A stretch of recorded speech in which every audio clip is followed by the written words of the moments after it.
27वां अध्याय। द्विजेश्वर अवतार। नंदीश्वर बोले, हे तात, भद्रायु राजा, जिस पर भगवान शिव ने ऋषभ रूप में कृपा की थी, की परीक्षा लेने के लिए ही भगवान शिव ने द्विजेश्वर अवतार धारण किया था। ऋषभ के प्रभाव से अपने शत्रुओं पर विजय पाकर भद्रायु सिंहासन पर आरूढ़ हुए। उन्होंने राजा चंद्रागंग की पुत्री सीमंतिनी से विवाह किया। एक समय राजा भद्रायु बसंत ऋतु में अपनी पत्नी सीमंतनी के साथ वन विहार करने लगे।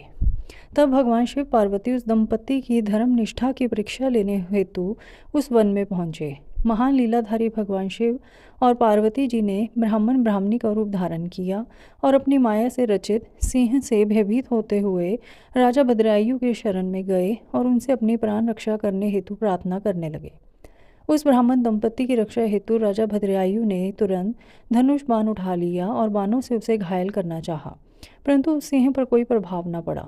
उसने झपट कर ब्राह्मणी को पकड़ लिया। वह बहुत चीखी चिल्लाई, परंतु सिंह ब्राह्मणी को बलपूर्वक घसीटता हुआ भाग गया। अपनी पत्नी को सिंह द्वारा ले जाए जाने पर ब्राह्मण बहुत दुखी हुआ और रोने लगा और राजा भद्रायु से बोला, हे राजन, आपके बड़े बड़े आयुध कहाँ हैं?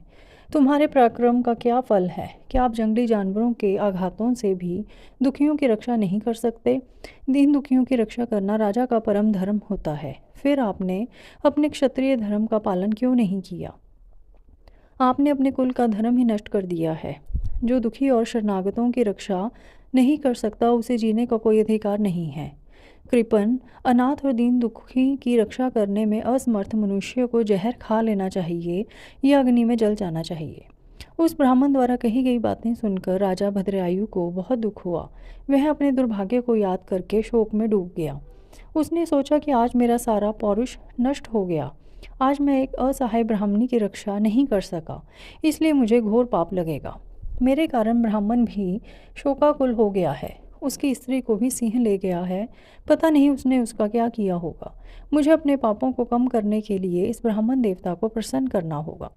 यह सोचकर राजा भद्रायु उस ब्राह्मण के चरणों में गिर पड़े और बोले, हे ब्राह्मण, मुझे क्षमा कर दीजिए, मैं आपकी पत्नी की रक्षा नहीं कर सका।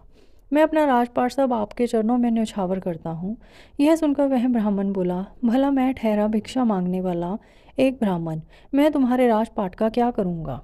इसलिए यदि तुम वाकई मुझे कुछ देना चाहते हो तो अपनी पत्नी मुझे दान में दे दो। ब्राह्मण की बात सुनकर राजा भद्रायु ने कहा, ब्राह्मण, पराई स्त्री का उपभोग तो महापाप है, उसका प्रायश्चित भी नहीं हो सकता। तब ब्राह्मण ने कहा कि राजन, मैं तो बड़े से बड़े पाप को अपनी तपस्या से पल भर में नष्ट कर सकता हूँ। तब भद्रायु ने सोचा,